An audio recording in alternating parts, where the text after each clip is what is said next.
So Karthika సోమవారం సందర్భంగా మూలాపేటలోని శ్రీ మూల స్థానేశ్వర స్వామివారి ఆలయంలో ఎటు చూసినా సరే భక్తులందరూ కూడా భక్తి శ్రద్ధలతో దీపాలను వెలిగించుకుంటూ ఉన్నారు. సో ఒకసారి మనం చూస్తే మహిళా భక్తులందరూ కూడా స్వామివారికి భక్తి శ్రద్ధలతో పూజలు చేసుకుంటూ ఉన్నారు. సో కార్తీక మాసం అంటేనే చాలా విశిష్టత కలిగిన మాసము. పైగా శివకేశవులు ఇరువురికి కూడా కార్తీక మాసం అంటే చాలా ప్రీతికరం. కాబట్టి ఈ మాసంలో అందరూ కూడా నియమ నిష్టలతో స్వామివారిని పూజించుకుంటూ ఉంటారు. ఈ మాసంలో పెట్టే దీపాలకి కూడా అంతటి విశిష్టత ఉంది. సో ప్రతిరోజు దీపారాధన చేయడం అనేది చాలా ముఖ్యం. అలా ఎవరికైతే కుదరదో అలాంటి వాళ్ళందరూ కూడా కార్తీక మాసంలో పౌర్ణమి రోజున 365 ఒత్తులతో దీపారాధన చేస్తూ ఉంటారు. సోమవారాలు వచ్చి దీపారాధన చేస్తూ ఉంటారు.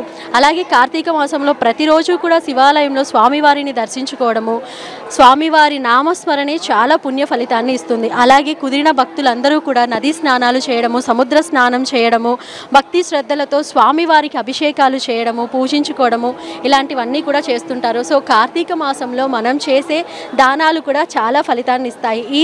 ఈ మాసంలో వనభోజనాలు కావచ్చు, ఉసిరి దీపాలు కావచ్చు, 365 ఒత్తులతో వెలిగించే దీపాలు కావచ్చు. సో ఈ మాసంలో ఏం చేసినా సరే రెట్టింపు ఫలితాన్ని ఇస్తుంది. సో ఆ శివయ్య ఆశీస్సులు మనందరికీ ఉండాలని మనస్ఫూర్తిగా కోరుకుంటున్నాము.